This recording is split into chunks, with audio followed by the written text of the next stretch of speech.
কি সমস্যা তোমার আসফি? ফুপি আম্মু এত বছর পর এসেছে, তুমি নিজের থেকে সেভাবে দেখা করো না, কথা বলো না, কখন আসো কখন যাও বোঝা যায় না। এতটা বেখেয়ালি তো তুমি ছিলে না। সমস্যা কি তোমার বাবা? আসফি অকস্মাৎ থেমে যায়, পথে বাধা পেয়ে কিঞ্চিত বিরক্ত বোধ করে, কিন্তু ফুপিকে বুঝতে দেয় না। পরক্ষণেই ফুপি আম্মুর দিকে তাকিয়ে দীর্ঘশ্বাস ফেলে বলে, সরি, অফিসে যাচ্ছিলাম। অনেকদিন হলো অফিস যাওয়া হয় না, কাজগুলো পেন্ডিং হয়ে আছে। ফিরে এসে কথা বলবো। তোমার অফিসের কাজগুলো কি আমার থেকেও বেশি জরুরি? আজ একটা বিশেষ দিন, পরিবারের সবাই যেখানে উপস্থিত থাকবে, তুমি সেখানে অফিসে যাচ্ছ? আসফি নিশ্চুপ নির্বিকার। তার এখন কি বলা উচিত বুঝতে পারছে না। যেদিন থেকে আবিদ দোষিনীর বিয়ে হয়েছে তার বাড়িতে থাকতে ভালো লাগে না, কেমন যেন নিঃশ্বাস বন্ধ হয়ে আসে।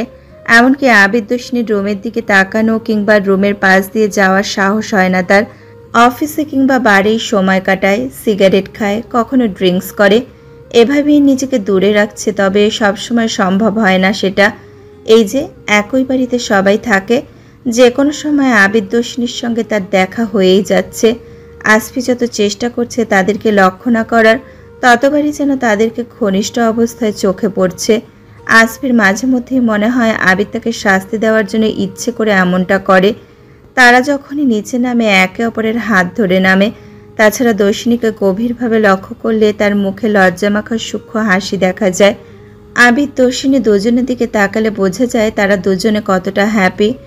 আসফি তখন বুকের বাঁ পাশে ব্যথা অনুভব করে, প্রচণ্ড কষ্ট হয় তার। আবিদ দোষিনীর বিয়ের সপ্তাহ হয়ে গেছে, নিশ্চয়ই তাদের মধ্যে অনেকবার ঘনিষ্ঠ সম্পর্ক হয়েছে। এইসব কিছু আসফি মেনে নিতে পারে না, মারাত্মক কষ্ট অনুভব করে। আবিদের জায়গায় হয়তো তার থাকার কথা ছিল, কিন্তু ভাগ্য বলে কিছু আছে, আবিদের সেটা ভালো আসফি বুঝতে পেরেছে। তার যেহেতু কিছু করার নেই, সে নিজেকে দূরে দূরে রাখছে। এখন এসব কথা তো ফুপি আম্মুকে বলতে পারবে না, বরং তার কষ্ট বাড়বে। এই জন্যই নিজেকে ধাতস্থ করে ফুপির উদ্দেশ্যে বলে, অফিস থেকে ফোন এসেছিল ফুপি, কাজের চাপ বেড়েছে অনেক। আমার অনুপস্থিতিতে অনেকেই কাজে ফাঁকি দিচ্ছিল, যেতে হবে আমাকে। তবে তাড়াতাড়ি ফিরে আসবো। শবনম চৌধুরী হতাশ হয়ে আসফির দিকে তাকায়। রান্নাঘর থেকে সবটাই শুনেছে দর্শিনী। দর্শিনী অনিচ্ছাকৃত একবার আসফির দিকে তাকিয়েছে। আসফি অবশ্য অনেকবার আড়ালে দর্শিনীকে দেখেছে। এদিকে সবটা শুনে অনুষ্রা বেগম আসফির উদ্দেশ্যে বলেন, আজকে না গেলে কি এমন সমস্যা হবে? ততক্ষণে আবিদ সিঁড়ি দিয়ে নেমে আসে। সে আসফির সব কথা শুনেছে। আবিদ মুখে রহস্যময় হাসি দিয়ে সবার উদ্দেশ্যে বলে, আসফি যখন যেতে চাইছে তাকে যেতে দাও, নিশ্চয়ই গুরুত্বপূর্ণ কাজ আছে, তোমরা আর বাধা দিও না। আবিদের কথায় আসফি ভ্রুকুচকে তাকায়। আবিদ হঠাৎ তার পক্ষে কথা বলছে কেন বুঝতে পারছে না। তার মাঝে মধ্যে দুশ্চিন্তা হয়, বিয়ের দিনে সে ঘটনা দর্শিনী নিশ্চয়ই বলে দিয়েছে, নাকি বলেনি এটা ভেবে। যদি বলে থাকে তার ভাই এত শান্ত কিভাবে? এদিকে প্রজ্বলিনীর সঙ্গে কন্ট্যাক্ট নেই তার। আসফি অনেকবার যোগাযোগ করার চেষ্টা করেছে, কিন্তু ব্লক করে দিয়েছে প্রজ্বলিনী। আসফির কাছে এখন সব স্পষ্ট, প্রজ্বলিনী তাকে ধোঁকা দিয়েছে।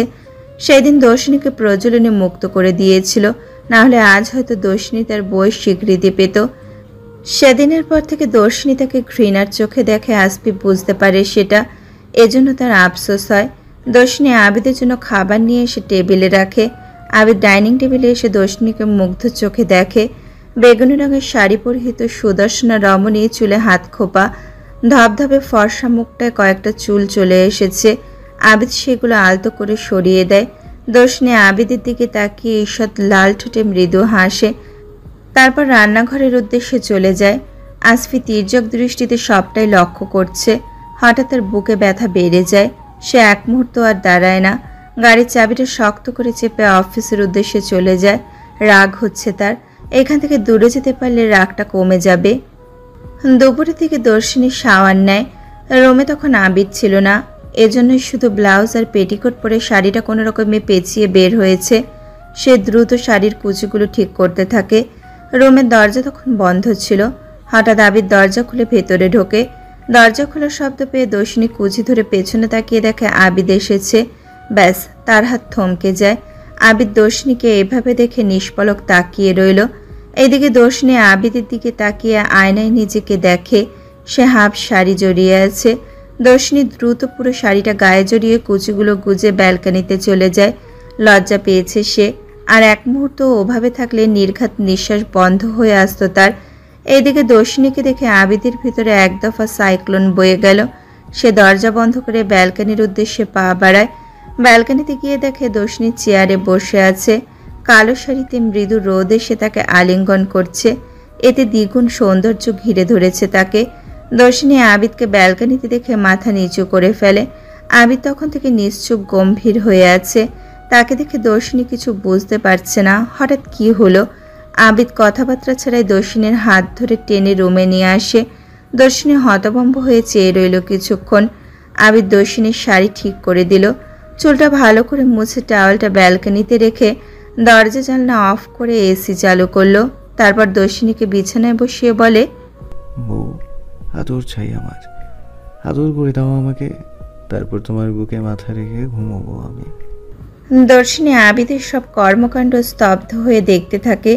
সে সবচেয়ে বেশি অবাক আবিদের বাচ্চামো দেখে। দুপুর 2টায় তার ম্যাজিস্ট্রেট সাহেবের আদর লাগবে? সিরিয়াসলি? আবিদ দর্শনীর রেসপন্স না পেয়ে পাশে বসে গালে আলতো করে হাত রাখে। তারপর নিজের ঠোঁট দিয়ে দর্শনীর ঠোঁট আঁকড়ে ধরে। আবিদ কিছুক্ষণ পর ছেড়ে দিলে দুইজনেই জোরে নিঃশ্বাস নিতে থাকে। পরবর্তীতে আবিদ দর্শনীকে শুয়ে তার বুকে মাথা রাখে। দর্শনীর পাতলাকরণের শরীরটাকে আষ্ট্রপৃষ্টে জড়িয়ে ধরে। দুজনের বুকে ঢিপ ঢিপ আওয়াজ শোনা যাচ্ছে। আবিদের শান্তি লাগছে দর্শনীকে এভাবে জড়িয়ে শুয়ে থাকতে। কিছুক্ষণ পর আবিদ দর্শনীর গলায় মুখ গুজে ঘুমিয়ে যায়। আবিদের ভারী নিঃশ্বাস দর্শনীর গলায় বারবার আছড়ে পড়ে, এতে দর্শনী বারবার শিউরে ওঠে। সে আবিদের মাথায় হাত বুলিয়ে দিতে থাকে। একসময় নিজেও ঘুমিয়ে পড়ে। সন্ধ্যার আজানের আগ মুহূর্তে ঘুম থেকে উঠে যায় দর্শনী, কিন্তু তার বিন্দুমাত্র নড়াচড়া করার উপায় নেই যেন। আবিদ আষ্ট্রপৃষ্টে জড়িয়ে আছে তাকে। গভীর ঘুমে তলিয়ে আছে আবিদ। দর্শনী অনেকবার তাকে সরিয়ে দিতে চাইল, কিন্তু তেমন বিশেষ লাভ হলো না। শেষে আবিদের মাথায় হাত বুলিয়ে দিতে থাকে। আবিদ এইবার একটু নড়ে চড়ে ওঠে। দর্শনী জেনে গেছে আবিদকে ঘুম থেকে ওঠানোর একমাত্র উপায় হচ্ছে মাথায় হাত বুলিয়ে মৃদু স্বরে ডাকতে হয়। আবিদ তখন ঘুমের মাঝে হুঁ বলে জবাব দেয়। দর্শনী মৃদু হেসে বলে, সন্ধ্যা হয়ে গেছে, ফ্রেশ হয়ে নিন, নিচে যেতে হবে তো। আবিদের হঠাৎ ফুপি আম্মুর কথা মনে পড়ে। আজ তো বাড়িতে অনুষ্ঠান আছে, খুব বেশি দেরি হয়ে গেছে কি? তড়িৎ গতিতে ঘুম কেটে যায় আবিদের। সে আলতো করে দর্শনীর উপর থেকে সরে আসে। তারপর জিজ্ঞেস করে, ঠিক আছো তুমি? আবিদ তার বলিষ্ঠ শরীরে দর্শনীর উপর সামান্যতম ভর দিলে সর্বদা জিজ্ঞেস করে, ঠিক আছো তুমি? দর্শনী কয়েকদিনেই আবিদের কর্মকাণ্ডে অভ্যস্ত হয়ে পড়েছে, তাই আবিদের কথায় তেমন ভাবাবেগ হলো না তার। আসলে আবিদ দর্শনীর উপর পুরোটা ভর দেয়নি, তবুও যতটুকু দিয়েছে কম কোথায়। কিন্তু দর্শনী ব্যথা পায়নি। আবিদ সাধারণভাবে জড়িয়ে ধরেছিল তাকে। দর্শনী বিছানা ছেড়ে উঠে বুকের কাছে শাড়িটা ঠিকমতো জড়িয়ে চুলটা হাত খোপা করে নেয়। অতঃপর আবিদের উদ্দেশ্যে বলে, ঠিক আছে, আপনি সেইভাবে ভর দেননি, সমস্যা নেই। আবিদ যেন হাঁপ ছেড়ে বাঁচল। দর্শনীর ওয়েট অনেক কম। আবিদের মাঝে মাঝে দুশ্চিন্তা হয়, হাত ধরলে কিংবা জড়িয়ে ধরলে হাড্ডি ছাড়া কিছু নেই। আবিদ দ্রুত কাবার্ড খুলে শার্ট প্যান্ট নিয়ে ওয়াশরুমে চলে যায়। দর্শনী নিজেও চেঞ্জ করবে বলে শাড়ি বের করে রাখে। আবিদ দর্শনী দুইজনে একসঙ্গে রেডি হয়ে নিচে নামে। আদিবা এসেছিল, তাদেরকে ডেকে গেছে। দুইজনে সন্ধ্যার নামাজ পড়ে তৈরি হয়েছে। তাদের দুইজনের পরনে কালো ড্রেস। আবিদ কালো রঙের স্যুট বুট পরেছে। দর্শনী কালো রঙের শাড়িতে নিজেকে আবৃত করেছে। তাদেরকে প্রচণ্ড মানিয়েছে একসঙ্গে। আবিদের উজ্জ্বল শ্যামবর্ণ তাকে কালো রঙটা ফুটে উঠেছে। 32 বছরের সুপুরুষ আবিদকে মারাত্মক সুদর্শন লাগে। আবিদ বরাবরই ফিটনেস প্রিয়। দর্শনীর আবার এই বিষয়টা খুবই ভালো লাগে। আবিদকে কোটটাই পরিয়ে দেওয়ার সময় দর্শনী মুগ্ধ চোখে তার সুদর্শন স্বামীকে দেখে। আবিদের দিকে সময় সুযোগ পেলেই দুষ্টুমি শুরু করে। সেটা যেমন তেমন দুষ্টুমি নয়। আবিদ হুট করে কখনো ঠোঁটে চুম্বন করে বসে, তো কখনো অনিমেষ গালে চুমু দিতেই থাকে। কখনো চুল এলোমেলো করে দেয়, আবার কখনো যত্ন সহকারে কানের পাশে গুজে দেয়, কখনো আবার ললাটে গভীর চুম্বন এঁকে দেয়। আবিদ অতিরিক্ত করলে দর্শনী বিরক্ত বোধ করে না সেইভাবে, তবে ঠোঁট টিপে দুষ্টুমি সহ্য করে নেওয়ার প্রচেষ্টা করে। আবিদ তখন বিষয়টি উপভোগ করে মিষ্টি মধুর হাসে। আবিদ দর্শনীকে একসঙ্গে পরিপাটি হয়ে নিচে নামতে দেখে সবাই মুগ্ধ হয়ে তাকিয়ে থাকে। বিশেষ করে অনুষা বেগম আর শবনম চৌধুরী। শবনম চৌধুরীর কাছে দুইজনকে একসঙ্গে দারুণ লাগছে। আজকে তার পুরনো বেশ কিছু বান্ধবী উপস্থিত আছেন এখানে। তিনি আবিদ দর্শিনীকে তাদের সঙ্গে পরিচয় করিয়ে দেন। পার্টিতে উপস্থিত অনেকেই তাদের প্রশংসা করে। অনুষা বেগম এবং শাহরিয়ার চৌধুরী ছেলে ছেলের লক্ষ্মীমন্তর বউকে দেখে গর্ববোধ করেন। তারা বরাবরই প্রিয়দর্শিনীর মতো বৌমা পাওয়ার আশা করতেন। তাদের ইচ্ছে কবুল হয়েছে। অনুষা বেগম এইটা ভেবে মৃদু হাসলেন। অনেকে উপস্থিত আছে আজকের সন্ধ্যায়। কয়েকজন ওয়েটার মেহমানদের জুস, হালকা খাবার সামগ্রী সার্ভ করছে। দর্শিনীর বাবা মার আসার কথা ছিল, এখনো পর্যন্ত আসেনি তারা। দর্শিনী অধীর আগ্রহে অপেক্ষা করছে তাদের। বারবার সেই উদ্দেশ্যে করিডোরের দিকে তাকাচ্ছে। আবিদ বিষয়টি লক্ষ্য করেছে। সে মৃদু হেসে দর্শিনীর কাঁধে হাত রেখে বলে, বারবার গেটের দিকে তাকাচ্ছ কেন বউ? প্রচণ্ড অস্থির দেখাচ্ছে তোমাকে। বাবা মা একটু পরেই চলে আসবেন, চিন্তা করো না, এখন ওই দিকে চলো, সবাই ওখানে আছে। আবিদের কথায় দর্শিনী স্মিত হেসে বলে, চলুন। আবিদ তার হাত ধরে সবার মাঝে এগিয়ে গেল। আরান হঠাৎ কি একটা প্রয়োজনে আবিদকে ডেকে নেয়। আবিদ অন্য সাইডে কথা বলতে গেলে দর্শিনী একা হয়ে যায়। এখানে আবিদের কয়েকজন প্রতিবেশী আন্টি আছে যারা দর্শিনীকে তির্যকভাবে পর্যবেক্ষণ করছে। সহজ কথায় খুঁটিনাটি পর্যবেক্ষণ করে দেখছে। কিন্তু আফসোস, তারা তাদের ভেতরে বিকৃত মনোভাব ছাড়া দর্শিনী তেমন কিছু দেখতে পায়নি। দর্শিনী বিষয়টি উপলব্ধি করে অস্বস্তিতে পড়ে যায়। তার মহিলাগুলোকে প্রচণ্ড অস্বাভাবিক লাগছে। তাছাড়া মহিলাগুলো সবার অগোচরে তাকে নিয়ে কথা বলছে। ব্যাপারটা তার কাছে দৃষ্টিকটু লাগছে। দর্শিনী দীর্ঘশ্বাস ফেলে আবিদের কাছে যাওয়ার সময় শুনতে পায় তাদের মধ্যে একজন বলেছে, এই মেয়েটাকেই বিয়ে করার জন্য এতগুলো বিয়ে প্রস্তাব ফিরিয়ে দিয়েছিল আদিব। এই মেয়েটাকে কি আহামরি সুন্দর লাগছে তোমাদের? আমার কিন্তু সাধারণই লেগেছে, আবার বয়সও তো বেশ কম মনে হচ্ছে।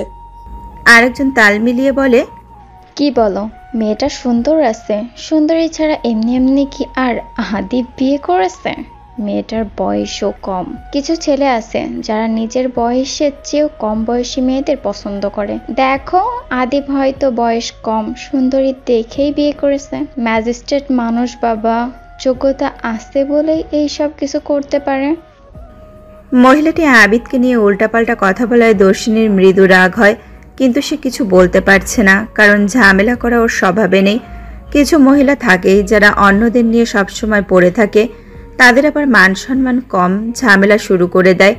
এদেরকে জবাব দিয়ে বিশৃঙ্খলা করতে চায় না দর্শিনী। তাদেরকে তাদের মতো থাকতে দেওয়া উচিত। তাদের কথায় আবিদ দর্শিনীর কিছুই আসবে যাবে না। প্রতিবেশী মহিলাদের মাঝে একজন মধ্যবয়স্কা মহিলা উপস্থিত ছিল, যার চোখের তীক্ষ্ণ চাহনি ছিল দর্শিনীর উপর নিবদ্ধ। মহিলাটি বাকি দুজনের কথা মন দিয়ে শুনছিল। এই মহিলাটির সঙ্গে শবনম চৌধুরীর বন্ধুত্বপূর্ণ সম্পর্ক রয়েছে মনে হয়। দর্শিনী কিছুক্ষণ আগে তাদেরকে হাস্যরসাত্মক কথাবার্তা বলতে শুনেছে। তাছাড়া সম্পর্কে প্রতিবেশী হওয়ার দরুন ওনার সঙ্গে অনুষা বেগমের সুসম্পর্ক আছে। ওনার একটা মেয়ে আছে যে অনার্স সেকেন্ড ইয়ারে পড়ে, সম্ভবত রুজ বা তাইরাত। মেয়েটি দেখতে যথেষ্ট সুন্দর। দর্শিনী মেয়েটিকে একবার দেখেছে শুধু। এই মেয়েটির সঙ্গে একবার আবিদের বিয়ের কথা উঠেছিল। আবিদ নাকি সরাসরি মানা করে দিয়েছিল। এই জন্যই তাদের পরিবার বহুদিন চৌধুরী পরিবারের সঙ্গে কথা বলেনি। তবে আবিদ দর্শিনীর বিয়ে, তাছাড়া শবনম চৌধুরী ফিরে আসার সুবাদে দাওয়াত পাঠানো হয়েছিল তাদেরকে। তারা আবিদের বিয়েতে উপস্থিত না হলেও শবনম চৌধুরীর জন্য উপস্থিত হয়েছেন। তাছাড়া আরও একটু উদ্দেশ্য ছিল, সেটা হলো আবিদের বউকে দেখার প্রবল ইচ্ছে। আবিদ ঠিক কোন অপ্সরা কন্যাকে বিয়ে করেছে স্বচক্ষে দেখবে। অবশ্য সবাই দর্শিনীকে দেখে বুঝে গেছে আসলেই প্রশংসনীয় মেয়ে, কিন্তু মহিলাটি সেটা মানতে চাইছে না। অনুষ্ঠানে সবশেষে উপস্থিত হন আশরাফ মুতাসিম, প্রিয়মা বেগম। তারা চৌধুরী বিলাতে উপস্থিত হতেই দর্শিনী বাবা মায়ের কাছে ছুটে যায়। আশরাফ মুতাসিম মেয়ের মাথায় পরম আদরে হাত বুলিয়ে দেন। আবিদ শ্বশুর শাশুড়িকে দেখে নিজেও এগিয়ে যায়। আশরাফ মুতাসিম ফলমূল, মিষ্টির প্যাকেট কাজের লোকের হাতে এগিয়ে দেয়। আবিদ আর আশরাফ মুতাসিম কৌশল বিনিময় করে, তারপর সবার মাঝে এগিয়ে যায়। সবাই কথা বলায় ব্যস্ত ছিল, তবে দূর থেকে শবনম চৌধুরী ঘটনাটা লক্ষ্য করেছে। অকস্মাৎ আশরাফ মুতাসিমকে চিনতে পেরে ইতিমধ্যেই তিনি ঈষদুষণ্য কাঁপতে শুরু করেছেন। হঠাৎ তার নিঃশ্বাস নেওয়াটা কষ্টদায়ক অনুভূত হচ্ছে। প্রেমিক পুরুষটিকে আজ এত বছর পর আবারও দেখছেন। খুব প্রয়োজন ছিল কি এমনটা হওয়ার? তিনি তো দিব্যি ভালো ছিলেন। এখন ভীষণ কষ্ট হচ্ছে শবনম চৌধুরীর। মনে হচ্ছে এই মুহূর্তে সবার আড়ালে লুকিয়ে যেতে পারলে ভালো হতো। সবার অগোচরে দুফোঁটা অশ্রু গড়িয়ে পড়ল শবনম চৌধুরীর গালবে। তিনি প্রথম দিনই দর্শিনীকে দেখে সন্দেহ করেছিলেন এমন কিছু হতে পারে, এজন্য বারবার চাইছিলেন ওনার সন্দেহ যেন মিথ্যে হয়। বড্ড ভীত হয়ে পড়েছিলেন সেই সময়, আর এখন ভয়টা সত্যি হয়ে গেল। তিনি কিভাবে মোকাবেলা করবেন এত বড় বিদঘুটে অবস্থাকে? আদেও কি তিনি রক্ষা পাবেন এই ভয়ঙ্কর অতীত থেকে? তিনি এখনো ভীত হয়ে আশরাফ মুহতাসিমের দিকে তাকিয়ে আছেন। অন্যদিকে শবনম চৌধুরীকে দেখে আশরাফ মুহতাসিম অগোচরে চমকে ওঠেন। তিনি কি সঠিক দেখছেন? আশরাফ সাহেব বারদিক চোখ পিটপিট করে চাইলেন, না, তিনি ভুল দেখেননি। এখানে স্বয়ং শবনম চৌধুরী উপস্থিত, এটা ভ্রম নয়। কিন্তু কিভাবে সম্ভব? এতগুলো বছর পর কোনো প্রিয় মানুষকে দেখলে যেমন দুর্বোধ্য কষ্ট অনুভব হয়, কাঁদতে ইচ্ছে করে, ছুঁয়ে দেখতে ইচ্ছে করে, আসলেই নাকি ভ্রম সব জানতে ইচ্ছে করে। আশরাফ সাহেবেরও এখন এমন অনুভব হচ্ছে। আশরাফ সাহেব হঠাৎ বুকে ব্যথা উপলব্ধি করলেন। শবনম চৌধুরী আশরাফ সাহেবের হৃদয়ের এক কোণায় হয়তো থেকে গেছিলেন। এমন নয় তিনি কখনো শবনম চৌধুরীকে মনে করেননি। শবনম চৌধুরীকে তার বড় অদ্ভুত অদ্ভুত সময় মনে পড়ত। যেমন হয়তো আশরাফ মুহতাসিম পরিবারের সঙ্গে ভালো সময় কাটাচ্ছেন, ঠিক এমন সময় বুকে আলাদা একটা ব্যথা অনুভব করেন। সেই ব্যথার সাথে আশরাফ সাহেবের হঠাৎ করে শবনম চৌধুরীর কথা মনে পড়ল। কিন্তু নিজেকে সামলে নেওয়ার মতো শক্ত কঠোর ব্যক্তিত্বের আশরাফ মুহতাসিম, এজন্য শবনম চৌধুরী এখনো রয়ে গেছেন তার মনের এক কোণে। আশরাফ সাহেবের ইচ্ছে করছে শবনম চৌধুরীর সঙ্গে একটু কথা বলতে, জানতে ইচ্ছে করছে কেন সেদিন না জানিয়ে ভার্সিটির হোস্টেল থেকে চলে গেছিল। আশরাফ মুহতাসিম তো হোস্টেলে খোঁজ করেছিল, কিন্তু কোনো খোঁজ খবর পায়নি। আবিদ শ্বশুর শাশুড়িকে তার ফুপি আম্মুর সঙ্গে পরিচয় করিয়ে দেবে, এজন্য তাদেরকে নিয়ে ফুপি আম্মুর কাছে যায়। এটা থেকে শবনম চৌধুরী নিঃশ্বাস আটকে ভাবতে থাকেন কিভাবে তিনি নিজেকে আড়াল করবেন। শবনম চৌধুরী একদমই আশরাফ সাহেবের মুখোমুখি হতে চান না, কখনো না। আশরাফ মুহতাসিমকে সহধর্মিণী সন্তান সহ দেখার হিম্মত নেই শবনম চৌধুরীর। তিনি নিজেকে বড্ড হেল্পলেস অনুভব করছেন। এদিকে আশরাফ মুহতাসিম, তিনি এখনো বুঝতে পারেননি আবিদের ফুপি আর কেউ নয়, স্বয়ং শবনম চৌধুরী। হ্যাঁ, সেই শবনম চৌধুরী তার কয়েকদিনের প্রাক্তন প্রেমিকা। পরিস্থিতির কারণে এখন প্রেমিকার সঙ্গে প্রাক্তন শব্দটি উল্লেখ করতে হচ্ছে, অথচ এমনটা তিনি কখনো চাননি। আবিদ তার ফুপি আম্মুর সঙ্গে শ্বশুরের পরিচয় করিয়ে দিল। আশরাফ মুহতাসিম যখন শবনম চৌধুরীর মুখোমুখি হলেন, আশরাফ মুহতাসিমকে আতঙ্ক ঘিরে ধরল। বিপরীত নয় শবনম চৌধুরীও, তিনি নিজেও আতঙ্কিত হয়ে আছেন। শবনম চৌধুরী ঠোঁটে মিথ্যা হাসি ঝুলিয়ে পরিচিত হলেন প্রিয়মা বেগমের সঙ্গে। বুকে নিদারুণ কষ্ট লুকিয়ে হাসি খুশি থাকার জন্য সামান্য প্রচেষ্টা করে যাচ্ছেন ক্রমাগত। আশরাফ মুহতাসিমের প্রচণ্ড খারাপ লাগছে। হোক কয়েকদিনের, তবুও প্রেমিকা ছিল, তার সঙ্গে এত বছর পর বিদঘুটে পরিস্থিতিতে দেখা হবে ভাবতে পারেননি আশরাফ সাহেব। আচ্ছা, তার কি উচিত নয় শবনম চৌধুরীর কাছে ক্ষমা চাওয়া, কৈফত নেওয়া? কেন হারিয়ে গেছিল সেদিন? তারা দুইজনে এমনটা কখনো চাননি, তবে কেন এরকম সিচুয়েশন আসলো তাদের মাঝে? অনুষ্ঠানের এক পর্যায়ে আবিদের ফোনে একটা কল আসে। সবার অগোচরে আবিদের মুখে সূক্ষ্ম হাসির রেখা দেখা যায়। সে ফোন রিসিভ করতে কিছু কথোপকথন চলে অজ্ঞাত লোকটির সঙ্গে। আবিদকে পরক্ষণই তাচ্ছিল্যতার সঙ্গে বলতে শোনা যায়, বন্দি করে রাখো, আমি এই দিকটা সামলে ফ্রি হয়ে চলে আসব, তার উপর ওর ব্যবস্থা নেব। অপরদিকে সম্মতি দেয়। আবিদ ফোনটা রেখে সামনে তাকাতেই দেখে দর্শিনী প্রশ্নবিদ্ধ চোখে তার দিকে তাকিয়ে আছে। হঠাৎ দর্শিনীকে দেখে আবিদ একটু ঘাবড়ে যায়, পরক্ষণে একটু স্বাভাবিক হওয়ার চেষ্টা করে। দর্শিনী আবিদের কথোপকথন পুরোটা না শুনলেও শেষের কথাটা শুনেছে। সে অবাক হয়ে আবিদকে জিজ্ঞেস করে, কার ব্যবস্থা নেওয়ার কথা বললেন? আবিদ ডান হাতের বৃদ্ধা আঙুল দিয়ে কপাল ঘষে নেয়। দর্শিনী তার শেষের কথাটা শুনেছে। সে সবটা জানতে পারলে হয়তো পরিবারের কথা ভেবে আসফিকে মুক্ত করে দিতে বলবে, কিন্তু আবিদের মাঝে এত দয়া নেই। ভুল করলে শাস্তি পেতেই হবে, না হলে সেম ভুলটাই বারবার করবে সবাই। এইটাই আবিদের ধরাবাঁধা নিয়ম। ভাই বলে অন্যায় করে পার পাবে না আসফি।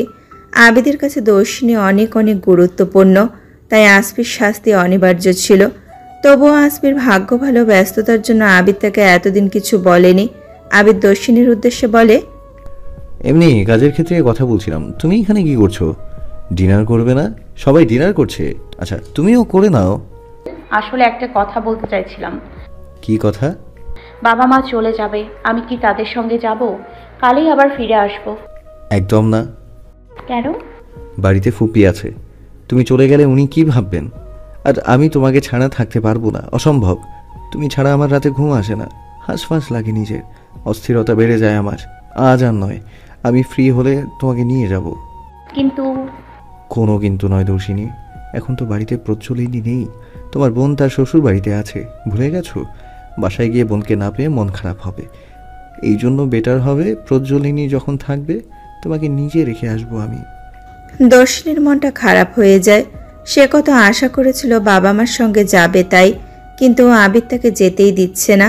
তাছাড়া আবিদ ঠিকই বলেছে, তার বোন সেখানে নেই। মুহতাসিম বেলায় গেলে তার মধ্যে হুট করে একাকিত্ব ভর করবে। তাছাড়া আবিদকে সে প্রচণ্ড মিস করবে। আবিদের শরীরের মাতাল করা পুরুষের স্মেলটা মিস করবে। আবিদের শত চুম্বন আদর সব মনে পড়বে। এক কথায় তার তখন একা থাকতে দম বন্ধ লাগবে। আবিদ তাকে জড়িয়ে ধরা ছাড়া ঘুমাতে পারে না। দর্শিনী প্রতিনিয়ত আবিদের বাজে অভ্যাসে পরিণত হচ্ছে, যার ফলে আবিদ তাকে এক মুহূর্তের জন্য চোখের আড়াল করতে চায় না। তাই বাবা মার কাছে কিছুদিন পরে গেলেই হবে। আপাতত আবিদের বাহু ধরে থাকুক কিছুদিন। সে মৃদু হেসে আবিদকে সম্মতি দেয়। আবিদ খুশি হয়ে আলতো হাতে দর্শিনীর চিবুকুচু করে সুন্দর মুখটা দেখে নেয়। তারপর আশেপাশের লোকজনকে লক্ষ্য করে সবার অগোচরে নির্দিষ্ট দূরত্ব থেকে শুকনো চুমু দেওয়ার ভঙ্গিমা করে। প্রচণ্ড অস্বস্তি আর বিষণ্ণ মনে সবার সঙ্গে ডিনার করছেন আশরাফ সাহেব। কিছুদিন আগে পরিস্থিতি আলাদা ছিল, তখন সানন্দে মেয়ের শ্বশুরবাড়িতে এসেছিলেন তিনি, কিন্তু এখন বিব্রতকর পরিস্থিতিতে পড়তে হয়েছে। তিনি যখন থেকে জানতে পেরেছেন শবনম চৌধুরী এই বাড়িরই আদরের ছোট কন্যা, তখন থেকে ওনার মাঝে নিদারুণ বিষণ্ণতা জেঁকে ধরেছে। দুজনের মাঝে অতীতের স্মৃতিগুলো আবছা হয়ে ভাসছে। ভার্সিটিতে অবস্থানরত সময় আশরাফ সাহেব ছিলেন শবনম চৌধুরীর সিনিয়র ভাই। সম্পূর্ণ আলাদা ব্যক্তিত্বের তুখর মেধাবী রাজনীতির অঙ্গনে ছিল পরিচিত মুখাবয়ব। শুধু রাজনীতির অঙ্গনে নয়, সবার মাঝে পরিচিত ছিল আশরাফ মুহতাসিম। শবনম চৌধুরী ছিল তৎকালীন সময়ে ভার্সিটির সেরা সুন্দরীদের একজন।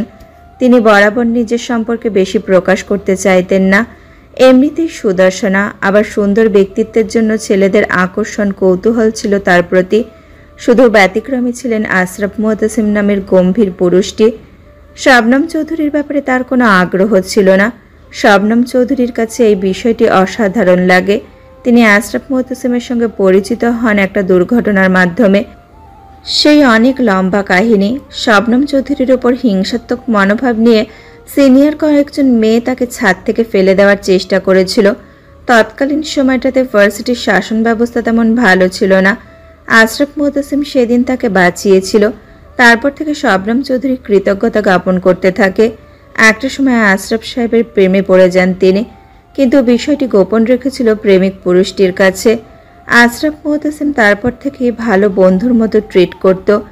একটা সময় শবনম চৌধুরী ভালোবাসা প্রকাশ করেন, কিন্তু আশরাফ সাহেব তাকে রিজেক্ট করেন। তবে শবনম চৌধুরীর প্রতি কোনো অনুভূতি ছিল না এমন নয়, তিনি মূলত ভালোবাসায় জড়াতে চাইতেন না নিজেকে। জমিদার পরিবারের ছেলে হওয়ার দরুন তাছাড়া রাজনীতি করার জন্য শত্রুদের অভাব ছিল না তার। সেই জন্য তিনি কাউকে নিজের দুর্বলতা বানাতে চাননি। তাছাড়া দর্শিনীর দাদু আহমেদ মুহতাসিম সারা জীবন কঠোর মনের ব্যক্তি ছিলেন। ছেলের প্রেমের বিষয়ে জানলে তিনি হয়তো সহ্য করতে পারতেন না। এত সব ভেবে শবনম চৌধুরীকে ফিরিয়ে দিয়েছিলেন আশরাফ মুহতাসিম। এতে শবনম চৌধুরী প্রচণ্ড ভেঙে পড়েছিল।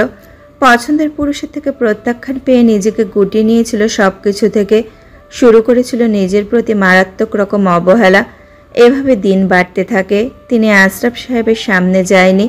এদিকে আশরাফ মুহতাসিম তাকে প্রচণ্ড মিস করতে থাকে। সবশেষে তিনি দেখা করতে প্রচণ্ড উদ্গ্রীব হয়ে ওঠেন। পরবর্তীতে শবনম চৌধুরী শেষবার দেখা করতে রাজি হয়েছিল। কোন এক বৃষ্টি ভেজা দিনে শবনম চৌধুরীকে দেখে আশরাফ সাহেবের হৃদয় ধক করে উঠেছিল, কারণ শবনম চৌধুরীকে দেখে অসুস্থ মনে হচ্ছিল সেই সময়। চোখের নিচে হালকা কালো দাগ পড়ে গেছিল তার। প্রচণ্ড অগোছালো লাগছিল সেরা সুন্দরী উপদে পাওয়া মেয়েটিকে। আশরাফ মুহতাসিম তাকে জিজ্ঞেস করেছিল, শবনম, ঠিক আছে তুমি? তোমাকে অস্বাভাবিক লাগছে। শবনম চৌধুরী সেই দিন তির্যক হেসে বলেছিল, যেমন রেখেছ তেমনই তো থাকবো। আশরাফ মুহতাসিম শবনম চৌধুরীর কথা বুঝতে পারে।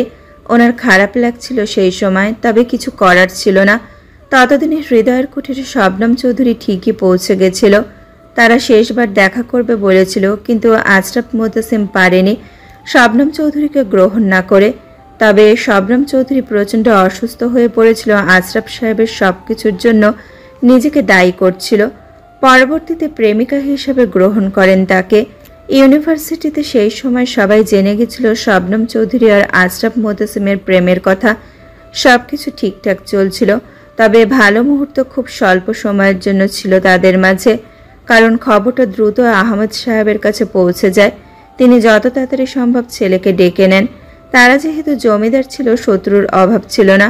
বাবার কসম রক্ষার্থে, এছাড়াও গ্রামের মানুষের স্বার্থে শত্রু পরিবারের মেয়ে প্রিয়মা বেগমের ইচ্ছের বিরুদ্ধে বিয়ে করতে হয়েছিল তার।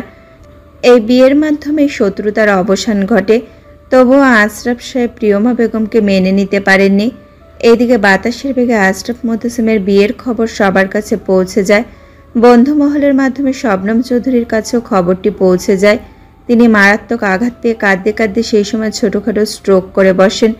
হোস্টেলের বান্ধবীরা তাকে হসপিটালে ভর্তি করে দেয়। অনেক খোঁজখবর আর চেষ্টার পরে শবনম চৌধুরীর পরিবারকে জানানো হয়। পরবর্তীতে শবনম চৌধুরীর পরিবার তাকে নিয়ে চলে যায়। তখন থেকে জীবন্ত পাথরের ন্যায় হয়ে গেছেন তিনি। এক জীবনে তিনি সব পেলেও নিজের ভালোবাসা থেকে বঞ্চিত থেকে গেলেন আজীবন। নিজের জীবনের চেয়ে বেশি চেয়েছিলেন প্রেমিক পুরুষকে।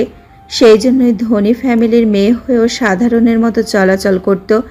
বিলাসবহুল বাড়ি গাড়ি ছেলে হোস্টেলে একগাদা মেয়েদের সঙ্গে থাকত। সব কিছুর একটাই কারণ ছিল, আশরাফ মুতাসিম সাধারণদের পছন্দ করতেন বলে। সেই ব্যক্তি যখন তাকে রিজেক্ট করে দিয়েছিল, প্রচণ্ড দুঃখ পেয়েছিল তিনি। দুঃখের পরে যখন একটু সুখের মুখ দেখল আশরাফ সাহেবকে পেয়ে, সেই সুখটাও বেশি দিন স্থায়ী হয়নি। ভাগ্যকে অপ্রাপ্তির শ্রেষ্ঠ স্থান হিসেবে মেনে নিয়েছিলেন তিনি, কিন্তু সুখী হতে পারেননি। ঠিক এমন সময় অনুষা বেগম এসে পাশে দাঁড়িয়েছিলেন তার। সেদিন হাউমাউ করে কেঁদেছিলেন শবনম চৌধুরী। বাধ্য হয়ে সবটা জানিয়েছিলেন অনুষা বেগমকে। অনুষা বেগম শবনম চৌধুরীর সিচুয়েশন বুঝতে পারছিলেন। এটাও উপলব্ধি করেছিলেন এখানে থাকলে বোন সমতুল্য ননদ কখনো শান্তি পাবে না, কখনো ভুলতে পারবে না পাষাণ প্রেমিক পুরুষকে। পরবর্তীতে ননদকে তিনি আমেরিকা যাওয়ার পরামর্শ দেন। শবনম চৌধুরী বিষণ্ণ মনে এক বুক পরিমাণ হতাশা, তীব্র কষ্ট, কাউকে না পাওয়ার আক্ষেপ নিয়ে আমেরিকা চলে যায় ঠিকই, তবে পেছনে ফেলে যায় শুভাকাঙ্ক্ষীদের। তাছাড়া কলিজার এক অংশ আবিদকে ফেলে তিনি শান্তি পাননি ভিন দেশে, তবে মানিয়ে নিয়েছিলেন নিজেকে। অপরদিকে আশরাফ মুতাসিম বিয়েটা মানতেন না তখন। বাবার বিরুদ্ধে তিনি হোস্টেলে গিয়েছিলেন। তিনি সবার কাছে জানতে পারেন শবনম চৌধুরী অসুস্থ হয়ে পড়েছিলেন এখানে। তারপর তার পরিবার তাকে নিয়ে গেছে। এইটা শোনার পর আশরাফ সাহেবের বুক মুচড়ে উঠেছিল। বারবার খোঁজ করেছিল, কিন্তু শবনম চৌধুরীর কোনো খোঁজ পাননি তিনি। সবকিছুর একটাই কারণ, শবনম চৌধুরী সবার কাছে ঠিকানা গোপন রেখেছিল। আশরাফ মুতাসিম তখন নিজেকে বড্ড অপরাধী ভাবতে থাকেন। প্রেমিকাকে হারিয়ে অবশেষে বাবার কাছে ফিরে যান। সংসার জীবনে প্রিয়মা বেগম প্রচণ্ড ধৈর্যশীল ছিলেন। বাবা চাচাদের থেকে সম্পূর্ণ বিপরীত মানবী। প্রথম আশরাফ মুতাসিমের কাছ থেকে তিনি ভয়ঙ্কর অবহেলা পেয়েছেন, কিন্তু কখনো অভিযোগ করেননি। স্বামীর তীক্ষ্ণ সত্যিটা জানতে পেরেছিলেন প্রিয়মা বেগম, অথচ বিষয়টিকে স্বাভাবিকভাবে নিয়েছিলেন। তিনি বুঝতে পারতেন তৎকালীন সময়ে স্বামী ভার্সিটি পড়ুয়া টকবগে যুবক ছিল। কোনো সুন্দরী মেয়ের সঙ্গে সম্পর্কে জড়িয়ে যাওয়া অস্বাভাবিক বিষয় ছিল না। তবে তিনি সময় দিয়েছিলেন স্বামীকে সবটা ভুলে যেতে। দীর্ঘ 1.5 বছর ধরে তাদের মাঝে সবকিছু অস্বাভাবিক ছিল। প্রিয়মা বেগম যখন শ্বশুর শাশুড়ির ইচ্ছা কনসেপ্ট করেন, তখন থেকে আশরাফ মুতাসিম চেঞ্জ হতে শুরু করেন। অবশেষে পেয়েছিলেন তিনি স্বামীর ভালোবাসা, কিন্তু স্বামীর জীবনে প্রথম নারী হতে পারেননি। এইটা নিয়ে তিনি আফসোস করতেন। অথচ আশরাফ মুতাসিম ছিলেন শবনম চৌধুরীর জন্য পুরোটাই আফসোস। তিনি আশরাফ সাহেবের প্রথম ভালোবাসার স্মৃতি ছাড়া কিছুই পাননি। শত চেষ্টা করেও পাননি ভালোবাসাকে আপন করতে। শবনম চৌধুরী নির্বাক নিশ্চুপ হয়ে আছেন। তার ভিতরে প্রলয় চলছে, অথচ কতটা স্বাভাবিক তিনি। আশরাফ সাহেবের দিকে তাকানোর প্রয়োজন বোধ করছেন না। হয়তো তিনি নিজের লিমিটেশন বুঝে গেছেন, নিজেকে সেইভাবে গ্রহণ করতে শিখে ফেলেছেন। আবেগকে নিয়ন্ত্রণ করতে সক্ষম তিনি, কিন্তু আশরাফ সাহেব এমন পরিস্থিতিতে নিজেকে দমাতে পারছেন না। অন্তঃস্থল থেকে অনুভব করছেন শবনম চৌধুরীর সঙ্গে তার আলাদা করে কথা বলা প্রয়োজন, সত্যি অতীব প্রয়োজন। ছেলেদের নাকি কাঁদতে নেই, কিন্তু আশরাফ সাহেবের বিষণ্ণ হৃদয় কাঁদতে চাইছে। ইতিমধ্যে শবনম চৌধুরী সম্পর্কে তিনি অনেক কিছু জেনে গেছেন। ওনার বড্ড অপরাধ বোধ হচ্ছে। শবনম চৌধুরীর এমন জীবন গ্রহণ করার জন্য তিনিই দায়ী। এসব ভেবেই তার সবচেয়ে খারাপ লাগছে। আসলে সব অপরাধের ক্ষমা হয় না। শবনম চৌধুরীর কাছে তাকে মাপ চাইতে হবে একবার, না হলে তিনি নিজেকেই নিজে ক্ষমা করতে পারবেন না। তিনি সেদিন বাবার বিরুদ্ধে চেয়েও কিছু করতে পারেননি ঠিকই, তবে শবনম চৌধুরীর সঙ্গে দেখা হলে নিশ্চয়ই কোনো উপায় বের করে ফেলতেন। সেই দিন কিছু ঠিক হয়নি। আশরাফ সাহেব বড্ড দেরি করে ফেলেছিলেন। তার কারণেই শবনম চৌধুরী আজও কষ্ট পাচ্ছেন। তিনি নিজেও এত বছর যাবৎ মানসিক দ্বন্দ্বে ছিলেন। হঠাৎ আশরাফ সাহেবের মনটা বড্ড ছটফট করছে। স্বাভাবিকভাবে চিৎকার করে বলতে ইচ্ছে করছে, কেন এমন করছো শবনম? নিজেকে গুছিয়ে নাও, নাহলে সারা জীবন আমি কষ্ট পাবো। তোমার প্রাক্তনকে মাফ করে দিও শবনম। সে তোমার জন্য কিছুই করতে পারেনি। আমি তোমার জন্য অযোগ্য ছিলাম। অনুষ্ঠান শেষে সবাই বিদায় নেয়। আশরাফ মুহতাসিম আর প্রিয়মা বেগমকে গাড়ি পর্যন্ত পৌঁছে দিতে শাহরিয়ার চৌধুরী, অনুষা বেগম দুইজনে এগিয়ে আসে। তারা সবাইকে বিদায় জানিয়ে গাড়িতে চড়ে বসে। তবে তথাকথিত আশরাফ সাহেবের মনটা তখনও ভালো ছিল না। প্রিয়মা বেগমের কাছেও কারণটা স্পষ্ট ছিল। আশরাফ সাহেব তাকে সবটা জানিয়েছিলেন। তবে শবনম চৌধুরীকে দেখে তিনি নিশ্চিত হন স্বামীর প্রাক্তন তিনি। দুইজনকে বরাবর লক্ষ্য করেছেন তিনি, অতঃপর শিওর হয়েছেন। অথচ কাউকে বুঝতে না দিয়ে তিনি দিব্যি ছিলেন। বলা বাহুল্য তিনিও কষ্ট পাচ্ছিলেন, সেটা বিন্দুমাত্র কাউকে বুঝতে দেননি। তবে তিনি স্বামীকে বিব্রত পরিস্থিতিতে দেখতে চান না, কারণ তিনি দুইজন প্রেমিক প্রেমিকার মাঝে অনিচ্ছুকভাবে আগমন করেছিল। প্রিয়মা বেগম সবটা আগে জানলে এমনটা কখনো হতে দিতেন না। সবটাই নিয়তি ছিল। এদিকে সবাই চলে গেলে শবনম চৌধুরী অদ্ভুত বিষণ্ণতায় আচ্ছন্ন হয়ে পড়েন। দর্শিনী ফুপি আম্মুর মাঝে আকস্মিক পরিবর্তন লক্ষ্য করে। ফুপি আম্মু অসুস্থ বোধ করছেন ভেবে দর্শিনী এগিয়ে যায়। তবে শবনম চৌধুরী হাত দেখিয়ে মানা করেন। তারপর নিজের রুমে ফিরে যান। সবার মাঝে ভালো থাকার অভিনয় করতে করতে বড্ড ক্লান্ত তিনি। এজন্যই এখন নিজেকে লোকচক্ষুর আড়ালে রাখতে চান। দর্শিনী দেখল ফুপির মাঝে আগের মতো ভালোবাসাময় দৃষ্টি ছিল না। তিনি হয়তো অসুস্থ বলে দর্শিনীর বিষয়টি স্বাভাবিকভাবেই নিল। আদিবা নেহালকে আজ 3 দিন ধরে মেসেজ পাঠিয়ে রেখেছে, কিন্তু নেহাল এখনো সেন্ড করেনি। বিষয়টি নিয়ে প্রচণ্ড ব্যথিত হয় আদিবা। এক মুহূর্তের জন্য ডাক্তার মানুষটিকে পাষাণ উপাধি দিতে ভুলল না। তার ছোট্ট মাথায় একটা বিষয় ঢুকছে না। আসলে নেহালের সমস্যাটা কোথায়? তাকে কেন এত ইগনোর করে? ছোট্ট একটা রিপ্লাই দিতে কি কষ্ট লাগে? তার অবচেতন মন বারবার আশা করে রিপ্লাই পাওয়ার, কিন্তু আসে না। আদিবা হতাশ হয়, তবে আশা ছাড়ে না। সমস্যা নেই, আদিবা রিপ্লাই পাওয়ার জন্য সারা জীবন অপেক্ষা করতে রাজি আছে। আবির জরুরি কাজের ওছিলায় বাসা থেকে বের হয়ে যায়। হয়তো আজ রাত করে বাড়িতে আসবে। দর্শিনী যেহেতু নিচে কোনো প্রয়োজন নেই, তাই নিজের রুমে চলে যায়। অন্ধকার ফাঁকা একটা রুম, বিন্দুমাত্র আলোর উপস্থিতি নেই সেই রুমে। আসফিকে আবিদের লোকজন অচেতন অবস্থায় তুলে এনেছে। বর্তমানে আসফি অর্ধজ্ঞান অবস্থায় চেয়ারে বাঁধা। আবিদ একটু পরে উপস্থিত হবে তার চিরচেনা সিক্রেট রুমে, যেখানে আগেরবার আহনাবকে তুলে আনা হয়েছিল। এবার আসফি আবিদের নিজের ভাই, কিন্তু আসফির বিষয়টি সম্পূর্ণ আলাদা। আসফি অতিরিক্ত করেছে, সেটাও ভাইয়ের কলিজার সঙ্গে। এই দুঃসাহসের জন্য আবিদ তাকে শাস্তি দিবে আজ। অন্ধকার কক্ষে মৃদু আলো দেখা যাচ্ছে। ততক্ষণে আসফির জ্ঞান ফিরেছে। আবিদ এক দৃষ্টিতে ভাইয়ের দিকে তাকিয়ে আছে। অর্ধচেতন অবস্থায় দেখতে কতটা নিষ্পাপ লাগছে তার ভাইকে। কে বলবে তার ভাই একটা জঘন্যতম কাজ করেছে? ভাইয়ের প্রতি তার মায়া কাজ করার কথা, তবে সেই মায়াটুকু অনুভব করতে পারছে না আবিদ। কিয়ৎক্ষণ বাদে আসবি চোখ পিটপিট করে তাকায়। সামনের টেবিলে নিজের ভাইকে বসে থাকতে দেখে তার হৃৎপিণ্ড ধক করে ওঠে। আসবিকে ভয় পেতে দেখে আবিদের ভালো লাগছে। এই ভয়টা ওর চোখে দেখতে চাইছিল আবিদ। এতদিন কোথায় ছিল এই ভয়? যদি থাকতো তবে প্রজ্বলনীর সঙ্গে হাত মিলিয়ে দর্শিনীকে জোর করে আটকে রাখার কথা ভাবতে পারত না আসফি। আর না ভাইয়ের ভালোবাসাকে বিয়ে করার কথা ভাবত। আসফির মাঝে ন্যূনতম রেসপেক্ট বোধ ছিল না আবিদের জন্য। এতে অবশ্য আবিদের যায় আসে না, কিন্তু দর্শিনী তার ভাইয়ের প্রাণপ্রিয় সহধর্মিনী। এইটা বোঝার মতো যথেষ্ট ম্যাচিওর ছিল আসফি।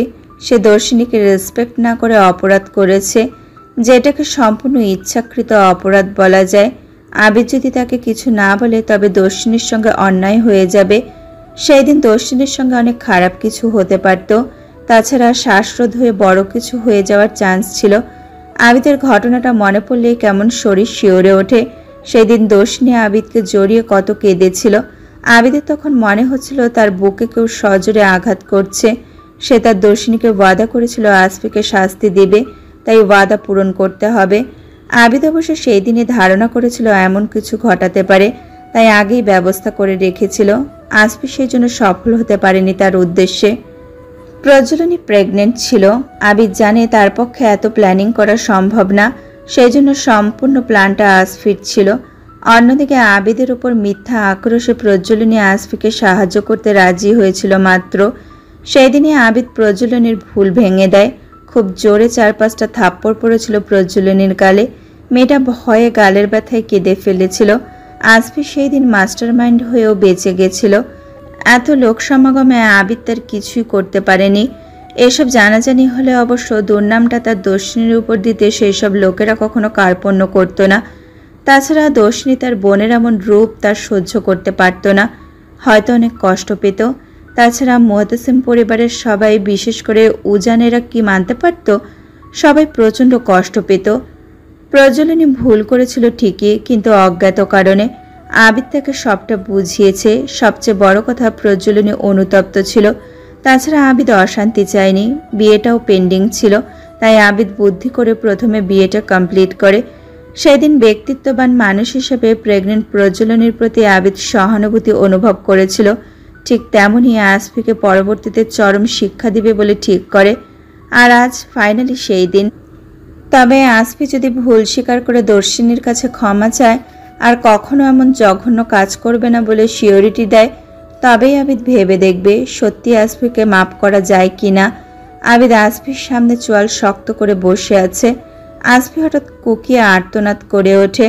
আবিদ এক হাত দিয়ে তার হাত মুচড়ে ধরেছে, অন্য হাত দিয়ে মাথার উপরে তুলে বলে, সেই দিন সত্যি তোর ভাগ্য ভালো ছিল। তুই কোন সাহসে দর্শিনীকে স্পর্শ করতে গেছিলি? নিজের ভাই বলে অন্যায় মেনে নেয়ার মতো ব্যক্তিত্বের নয় আবিদ শাহরিয়ার চৌধুরী।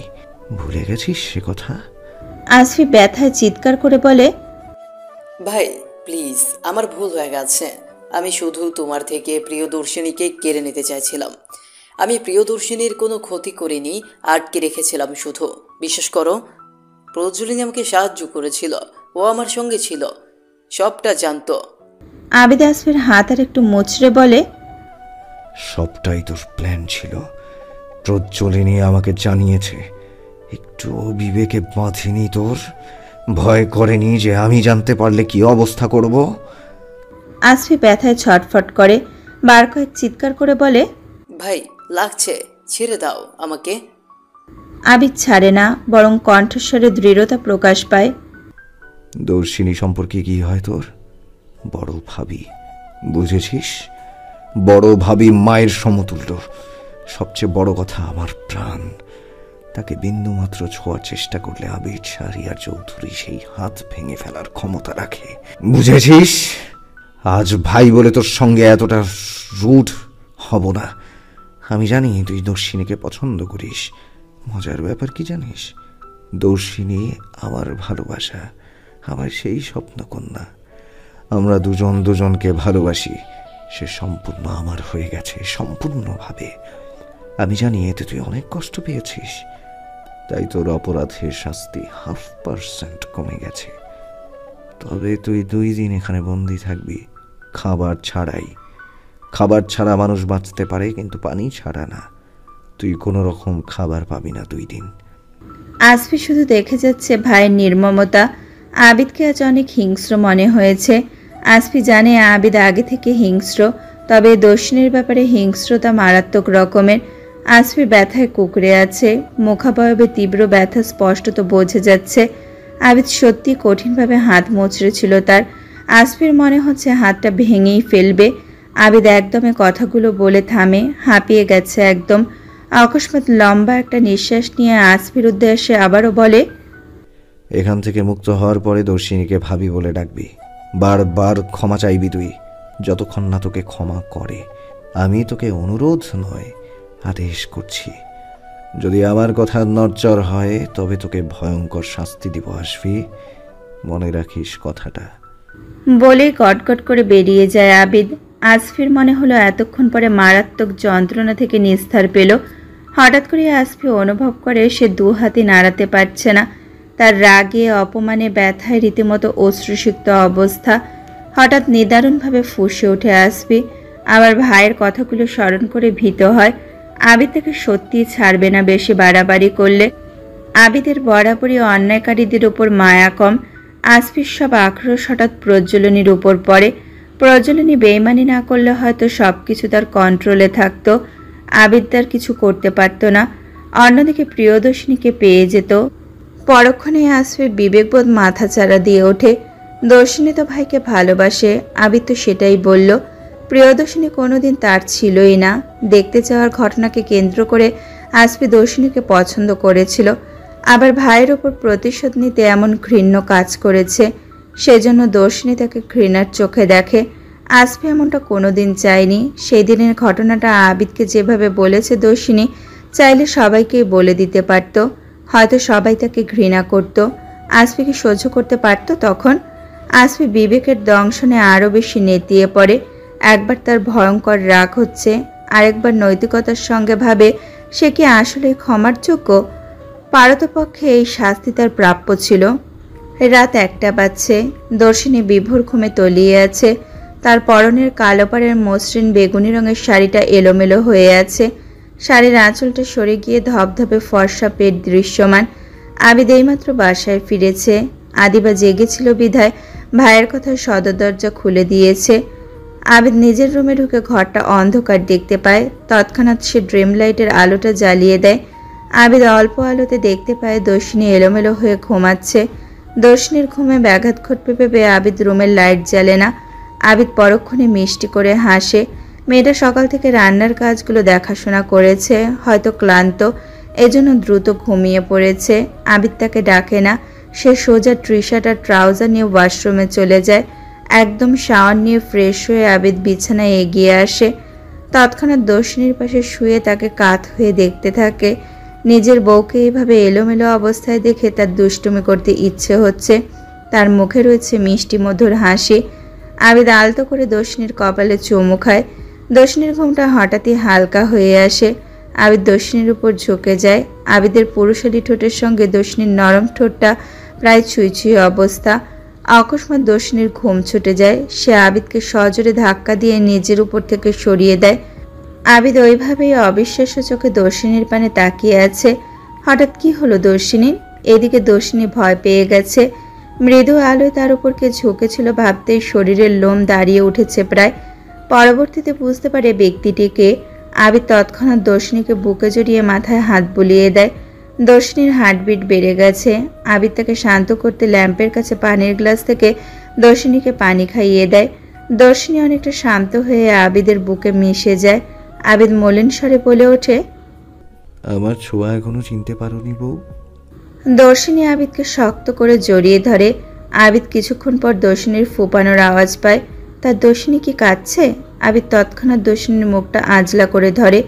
দর্শিনী ফুপিয়ে বলে, আমি আসলে বুঝতে পারিনি আবিদ, আপনি ছিলেন না। কখন ঘুমিয়েছি কিছুই জানি না। আমি একটা দুঃস্বপ্ন দেখছিলাম। আমি দৌড়চ্ছি, আমার পেছনে কয়েকজন কালো পোশাক পরিহিত ব্যক্তি তাড়া করছে।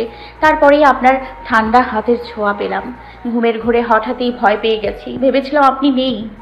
দর্শিনীর কথা আবিদ বুঝতে পেরেছে। দর্শিনী প্রচণ্ড ভয় পেয়েছে।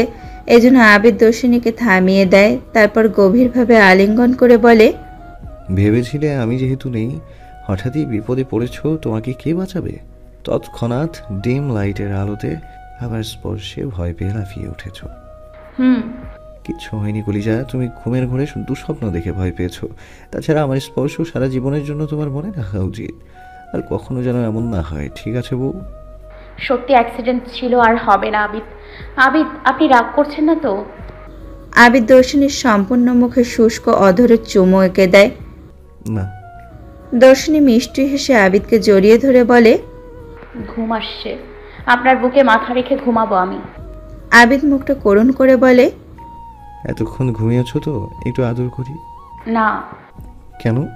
আমার ঘুম সম্পূর্ণ হয়নি আবিদ শাহরিয়ার। শুধু আবিদ শুনতে বেশি ভালো লাগছিল। আপনার সরনেমটা অনেক সুন্দর আবিদ। তোমার মুখে শুধু আবিদ শুনে পাগল না হয়ে যাই আমি? পাগল হলে আমি সামলে নিব। আবিদ হুট করে দর্শনীর গলায় মুখ গুজে শুয়ে পড়ে। দর্শনী ঈষদুষ্ণ কেঁপে ওঠে। আবিদকে সরাতে চাইলে আরও আষ্টপৃষ্টে জাপটে ধরে। ফলশ্রুতিতে দুইজনে ওইভাবেই ঘুমের রাজ্যে পাড়ি জমায়। চমৎকার একটি রৌদ্রোজ্জ্বল দিন। গত 2 দিন আসফিকে শাস্তি দিয়ে মন ভালো ছিল না আবিদের, কিন্তু তাই বলে বিষয়টি নিয়ে কোনো দুঃখ কষ্ট ছিল না তার মধ্যে। এই তো আজকে হঠাৎ হসপিটালে আসফির কেবিনে বসে আছে আবিদ। আসফির অসুস্থতার খবর শোনামাত্র হসপিটালে ছুটে এসেছে। 1.5 দিন পেটে খাবার না পড়ায় ক্ষুধায় জ্ঞান হারিয়েছে। যদিও শাস্তি অপূর্ণ থেকে গেছে, তবে আবিদের এখন এই ব্যাপারে মনোযোগ দেওয়ার মতন সময় নেই। পরবর্তীতে তার একজন বিশ্বস্ত লোক ফোনে আসফির জ্ঞান হারানোর খবরটা জানায়। আবিদের তখন কপালে চিন্তার ভাঁজ। তৎক্ষণাৎ ভ্রুকুচকে হসপিটালে অ্যাডমিট করতে বলে। আবিদ নিজেও এক মুহূর্ত না দাঁড়িয়ে সরাসরি হসপিটালে চলে আসে। এদিকে চৌধুরী পরিবারের সবাই ভীষণ চিন্তিত। গত 2 দিন ধরে আসফি অনুপস্থিত। আবিদ অবশ্য সবাইকে বলেছিল আসফি কাজের সূত্রে শহরের বাইরে গেছে। সবাই বিষয়টি স্বাভাবিকভাবে নেয়, তবুও ভেতরে দুশ্চিন্তা থেকে গেছিল। কারণ আজ পর্যন্ত কাউকে কিছু না জানিয়ে আসফি বাহিরে যায়নি। তবে কেউ যেন সন্দেহ না করে, এই জন্য আবিদ সবাইকে সুন্দর করে সামলে নিয়েছে। আজকে হসপিটালে যাওয়ার সময় দর্শিনী আবিদকে কোথায় যাচ্ছে জিজ্ঞেস করে। আবিদ কাজ আছে বলে দ্রুত চলে যায়। আবিদের চলে যাওয়ার পর আদি বা পুষ্পিতা, অনুষা বেগম সবাই জিজ্ঞেস করে হঠাৎ কি হলো আবিদের। দর্শিনী কোনো জবাব দিতে পারেনি, শুধু বলেছে বলেনি আমাকে। অন্যদিকে প্রায় 2 দিন পর শবনম চৌধুরী নিচে নেমেছেন। তিনি অসুস্থতার বাহানা দিয়ে রুমেই ছিলেন গত 2 দিন ধরে। পরবর্তীতে কেউ তাকে বিরক্ত করেনি, শুধু কাজের লোকের মাধ্যমে খাবারটা ঘরে পৌঁছে দিয়েছে। বাড়ির সবাই আসফিকে নিয়ে চিন্তিত। ফুপিকে দেখেও মনে হলো আসফির না ফেরার কথা শুনে তিনি অনেক বেশি চিন্তিত। এক্ষেত্রে শুধু প্রতিক্রিয়া নেই দর্শিনীর, তবে দর্শিনী খেয়াল করেছে শবনম ফুপি তাকে এড়িয়ে চলার চেষ্টা করছে। দর্শিনীর সঙ্গে ভালো মন্দ কোনো কথা বলছে না তিনি। দর্শিনী নিজে দায়িত্ব নিয়ে ফুপিকে খুশি করার চেষ্টা করছে, তবে শবনম চৌধুরী প্রতিক্রিয়াহীন। দর্শিনীর মায়াবী আদলটা শবনম চৌধুরীর ভালো লাগে, কিন্তু সেই দিনের ওই ঘটনার পর আলাদা কষ্ট অনুভব করছেন। এই জন্যই যথাসম্ভব তাকে এড়িয়ে যাওয়ার চেষ্টা করছেন। হসপিটালে আসফির কেবিনে ডাক্তারের সঙ্গে কথা বলে নেয় আবেদ। সবচেয়ে বিস্ময়কর ঘটনা হচ্ছে ডাক্তার নিহাল রায়হান আসফির চেক আপ করেছে। সে আবেদের উদ্দেশ্যে বলে, অতিরিক্ত দুশ্চিন্তা, খাবার না খাওয়ার ফলে আসফি জ্ঞান হারিয়েছেন। তেমন সিরিয়াস বিষয় না, এখন স্যালাইন দেওয়া হয়েছে, শরীরে কিছুটা এনার্জি ফিরে এসেছে। জ্ঞান ফিরলে আসফিকে বাড়িতে নিয়ে যাওয়া যাবে। নিহাল আসফির জন্য কিছু ঔষধ লিখে দেয়। আবিদ নির্বাক নিশ্চুপ ছিল পুরোটার সময়। সে শুধু নিহালের কথাগুলো শুনে ধন্যবাদ জানায়। কেন যেন নিহালকে আবিদ পছন্দ করে না, হয়তো দর্শনের জন্য বিয়ের প্রস্তাব পাঠিয়েছিল বলে। অন্যদিকে নিহালেরও খুব একটা পছন্দের ব্যক্তি নয় আবিদ। তবে আবিদ আর তার পরিবার সম্পর্কে সব কিছু জানে, খোঁজখবর নিয়েছিল প্রয়োজনে। তবে আসফির ব্যাপারে নিহালের কেমন সন্দেহ মনে হচ্ছে। এত বড় বাড়ির ছেলে ক্ষুধায় জ্ঞান হারিয়েছে, অদ্ভুত ব্যাপার। একটু ভাবার বিষয়ও বটে। নিহাল আবিদকে সব বুঝিয়ে দিয়ে চলে যায়। এদিকে আবিদ অপেক্ষা করতে থাকে আসফির জ্ঞান ফেরার। ইতিমধ্যে গার্ডসের মাধ্যমে আবিদ ডাবের পানি কিছু খাবার আনিয়েছে। আসফির জ্ঞান ফিরেছে তার কিছুক্ষণ পরে। জ্ঞান ফিরতেই আসফি আবিদকে দেখে চমকে গেছে, তবে হাত পা নাড়ানোর শক্তিটুকুও নেই যেন। না খেয়ে দুর্বল হয়ে আছে আসফি। পরবর্তীতে আসফিকে ধরে বেঁধে খাইয়ে দেয় আবিদ। হঠাৎ যেন আসফি আবিদের শক্ত মুখাবয়বের মাঝে সুপ্ত স্নেহ দেখতে পেল। বিবেকের কাছে আসফি আবারও এক দফা হেরে গেল। সে বুঝতে পারছে না তার পরবর্তী পদক্ষেপ। আবিদ তাকে মর্যাদাপূর্ণ একটা রাস্তা দেখিয়েছে। সে যদি আবিদের কথা না রাখে, ভবিষ্যতে আবিদ তাকে ছাড়বে না। ভাইয়ের কঠোর মনোভাবকে প্রচণ্ড ভয় পায় আসফি। তবে অনেক হয়েছে, এবার আসফি ক্ষমা চাওয়া উচিত। যেভাবে আবিদ তাকে বলেছে, সে প্রিয়দর্শিনীর কাছে ক্ষমা চাইবে। দরকার পড়লে বারবার চাইবে। ভাবি বলে পায়ে পড়ে যাবে, তবুও ক্ষমা নিয়েই ছাড়বে। না হলে আবিদ হয়তো তার উপর হিংস্র হয়ে যাবে।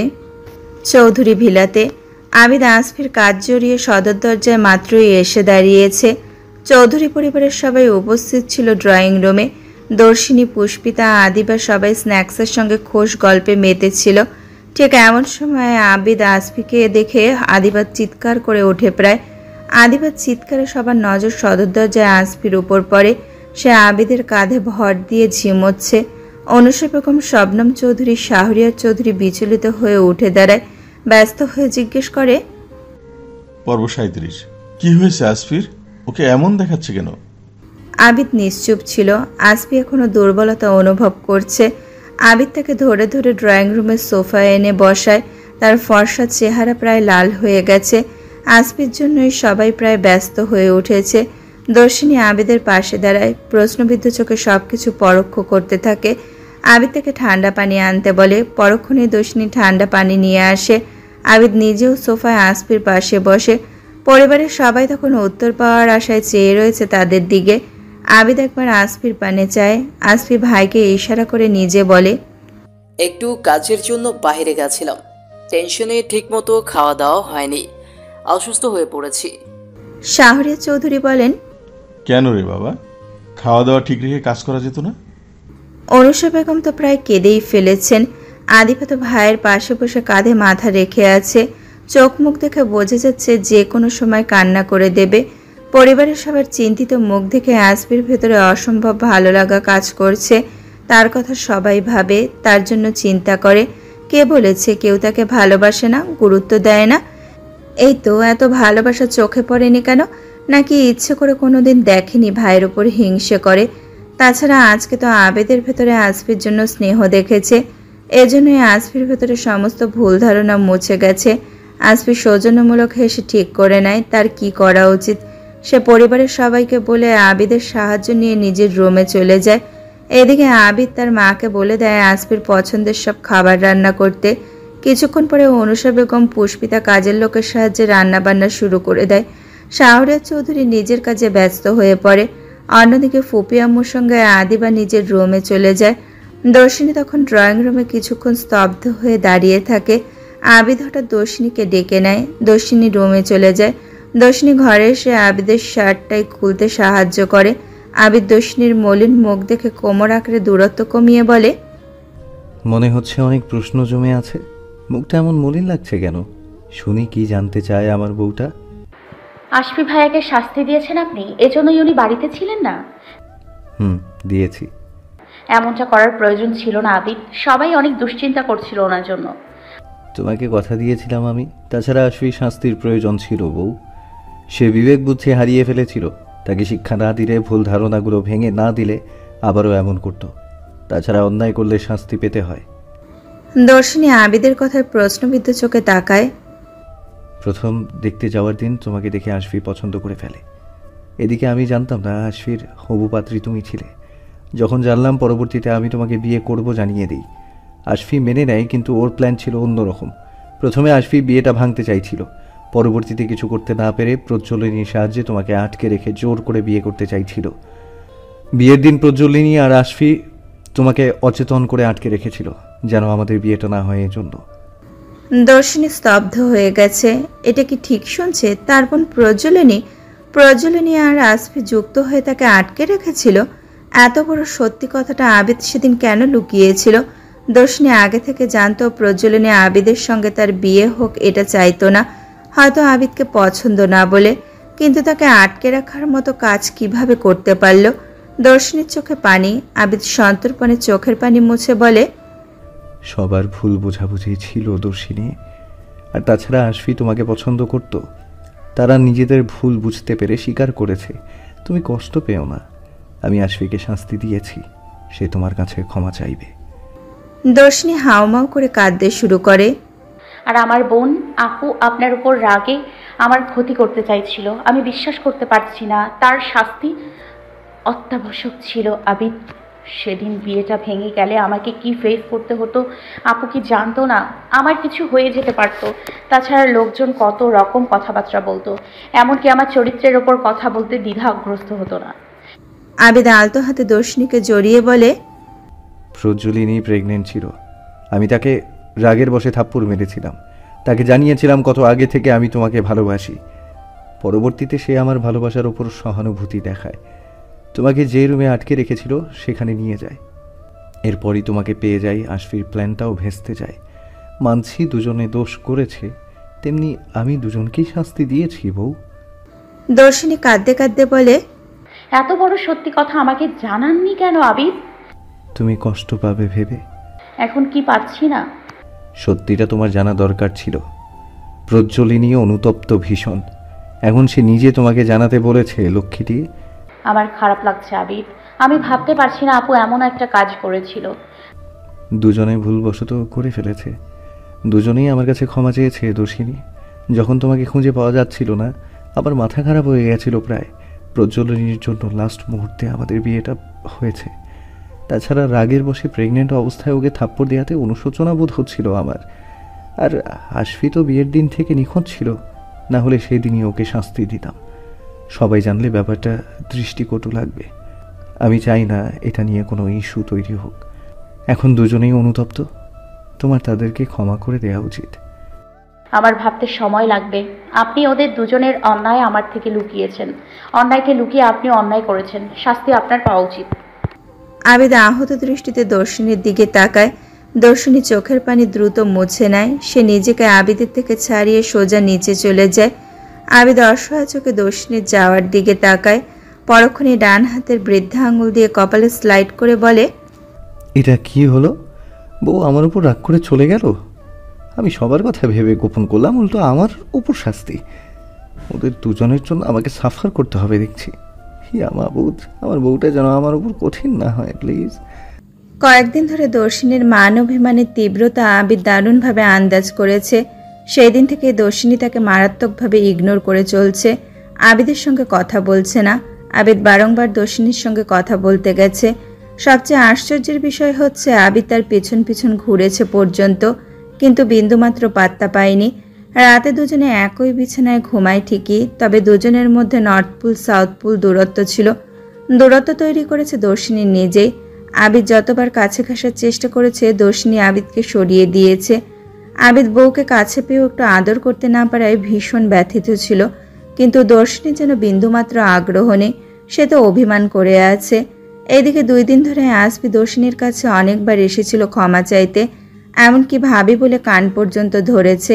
সে যেহেতু শাস্তি পেয়েছে ভাইয়ের থেকে, এজন্য বারবার বলেছে সেই দিনের জন্য সে ভীষণভাবে অনুতপ্ত। দর্শিনী পরবর্তীতে ক্ষমা করেছে আসফিকে। ক্ষমা না করে উপায় ছিল না। এই কয়েকদিনে লক্ষ্য করেছে আসফি ভয়ঙ্করভাবে বদলে গেছে। সবচেয়ে বড় কথা, আসফির ফেস দেখে মায়া হচ্ছিল দর্শিনীর। আবি তো সবটাই দেখেছে। দর্শিনীর আসফিকে ক্ষমা করার দৃশ্যটা ভালো লেগেছে তার, কিন্তু প্রজ্বলনের সঙ্গে বিন্দুমাত্র যোগাযোগ করেনি দর্শিনী। এতে দর্শিনী নিজেই কষ্ট পাচ্ছিল, তাই আবিদ 2 বোনকে নিয়ে চিন্তা করছিল। প্রজ্বলিনী অবশ্য অনেকবার যোগাযোগ করার চেষ্টা করেছে। সে ভীষণভাবে অনুতপ্ত যে আবিদকে রিকোয়েস্ট করেছিল একবার প্রিয়দর্শিনীর সঙ্গে কথা বলিয়ে দিতে। হয়তো নিজে থেকে সবটা জানাতো দর্শিনীকে, শুরু থেকে সবটা, তাহলে দর্শিনীও সিচুয়েশন বুঝতে পারত। হয়তো সে বোনকে ক্ষমা করে দিত, কিন্তু সে বোনের ওপর অভিমান করেছে, চায়নি কথা বলতে, মুখের ওপর ফোন কেটে দিয়েছে। এতে প্রজ্বলিনী প্রচণ্ড কষ্ট পায়। দর্শিনী এমনটা করে নিজেও কেঁদে ফেলে। এদিকে প্রেগনেন্সির সময়টা খারাপ যাচ্ছে প্রজ্বলনের। অল্পেতেই শরীর খারাপ লাগে। সে ডিসাইড করেছে সুস্থ বোধ করলে একসময় দর্শিনীকে নিজ থেকে গিয়ে করুণ ইতিহাসটা বলবে, কিভাবে সে ঠুকনো আবেগে কৌতূহল নিয়ে আবিদের মায়ায় পড়েছিল, তারপর রিজেক্ট হয়ে এতদিন ভুল ধারণা পোষণ করে রেখেছিল। এইসব ভুল ধারণার জন্য প্রজ্বলনী এমন করেছিল। চাইছিল না আবিদের মতো লোকের সঙ্গে বোনের বিয়ে হোক, তবে সেই দিন প্রজ্বলিনীর বিবেক তাকে এমনটা করতে দিচ্ছিল না। সবটা বলে দিবে প্রজ্বলিনী। প্রিয় বোনের চোখে নিজের জন্য ঘৃণা সহ্য হবে না প্রজ্বলিনীর। এর চেয়ে সবটা জানাতে পারলে হয়তো ভেতর থেকে শান্তি পাবে। তার মনের অশান্তি দূর করা প্রয়োজন, অতীব প্রয়োজন। আবিদ সত্যি ভীষণ রাগী, কিন্তু দর্শিনীর রাগের সামনে কিছুই করতে পারছে না। তার বউ রেগে আছে, এই জন্য সে পাত্তা পাচ্ছে না। এটাই নির্মম সত্যি। আবিদ সত্যি জানে না দর্শিনী কতদিন ধরে তাকে শাস্তি দেবে, তবে এই মুহূর্তে সে ভীষণ অসহায় বোধ করছে। কাউকে বলতে পারছে না সাহায্যের জন্য। দর্শিনী তার সামনেও আসে না দিনের বেলা, রাতেও দ্রুত ঘুমিয়ে যায়। এদিকে প্রজ্বলনী বারবার তাকে রিকোয়েস্ট করেছে দর্শিনীর সঙ্গে কথা বলার জন্য, সেটাও সম্ভব হচ্ছে না। আবিদ কিছু বলার আগেই দর্শিনী তাকে চুপ করিয়ে দেয়। জোর করেও লাভ হয় না। আবিদ তো জানতো তার সুদর্শনী বউ তেজস্বিনী, তাই জোর না করে বোঝানোর চেষ্টা করে যাচ্ছে। আদিবা ভীষণ জেদি মেয়ে। সে এতদিন নিহালের মেসেজের রিপ্লাই পায়নি, তবুও প্রতিদিন একটি করে মেসেজ দেয়। রাতে ঘুমানোর আগে বারবার সোশ্যাল মিডিয়ায় নিহালের আইডি দেখে। নিহালের ফটোতে কে কে কমেন্ট করেছে সব চেক করে। লিস্টে থাকার এতদিন পরে আজকে হঠাৎ নিহালের রিপ্লাই পেয়ে ইমোশনাল ফুল হয়ে গেছে। সত্যি বলতে আদিবার এখন রাগ হচ্ছে। লোকটা আজ রিপ্লাই দিয়েছে, কি প্রয়োজন ছিল রিপ্লাই দেওয়ার? রিপ্লাই দেওয়া একদম উচিত হয়নি। অহমিকে নিয়ে পড়ে থাকতো। সে রাগ করে টেক্সট সেন্ড করলো,